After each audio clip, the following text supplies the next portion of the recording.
Here with Ahmad Muhammad-Jones. What's good, bro? How you doing, man? I'm chilling. You got to be doing good. Brutal KO, knocked him down 3 times. How you feeling about the performance? I feel pretty good. You know, he left a lot of openings, you know, and I took advantage of it. So I feel pretty good. He's supposed to be a step-up opponent for you. Did you feel like it was a step-up opponent as you were in the ring with him? I mean, to be honest, I wouldn't necessarily say step up because it was a last minute. He was a last minute opponent. I mean, his record was good, but you know, and he's coming off a loss, so you know he's hungry. Yeah, and I didn't know, like, I wasn't able to watch any film on him or get any, you know, insight, like details or anything. So I was just working my IQ. Do you normally watch film, or do you just take it round by round? We definitely normally watch film, but you know, we were scheduled to fight on this date, and we were skipping through opponents. You know, some opponents didn't want to take the fight.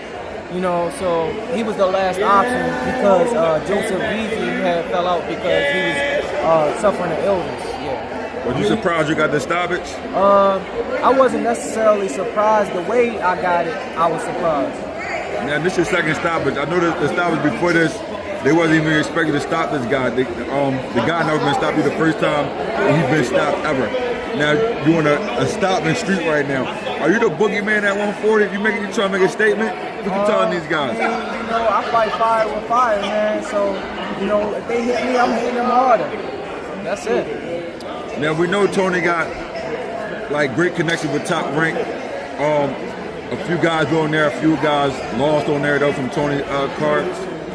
Can you see yourself fighting on the Top Rank card within, like, the next year? You know, I definitely can see myself fighting on the Top Rank card and winning. How do you prepare for that? Is it a different stage from the live casino and fight on the Top Rank card, either in California or Las Vegas? Each fight, you take one fight at a time. Each fight, I train harder. Do you feel like this is your weight class? Because you look like you're in great shape. Yeah, most definitely my weight class. Is there any pressure for you to go down to 135 pounds? No. You know, there's a lot of fights. No? You feel, how comfortable do you feel at 40?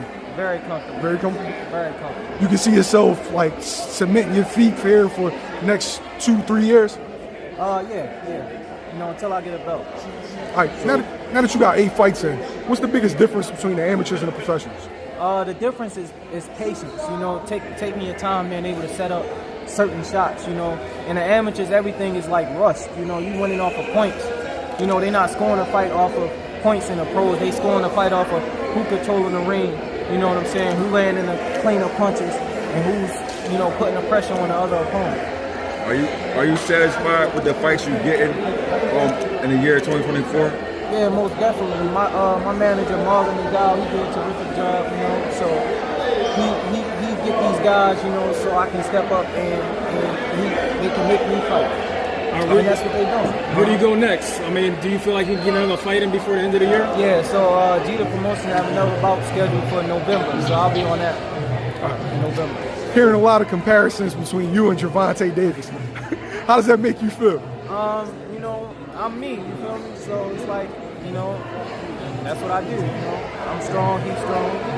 We get the knockouts, you know. Have you stolen little things from his fights? So I do watch a lot of film, and for power, I definitely, you know, watch him and watch how he set up his punches, because his punches is not he's just not throwing them. Like, you know, he's actually setting them up with feints and moving opponents to where he wanted to go, you know, and as I climb up in the ranks, you know, that's definitely going to be important, you know, going further in my career, setting the punches up that I want to be set up. Like, even with this guy, you know, I realized, yeah, I'm a switch hitter, and I realized I couldn't get the left hook off on the orthodox side like I really wanted to. So I switched southpaw to set up the overhand left, and that's what happened. You know, I set it up and it landed, So that was the second knockdown, right? Yeah. Yo, were you surprised that you hit him flush and he hit the deck with the left? Yeah, I was surprised. Did you think the ref was going to stop the fight? Because he was wobbling. I thought he was going to stop it. I mean, he should have stopped it. You know, I even said, don't get back up. Like, there's no point. You hurt like that, you don't need to get back up. So let me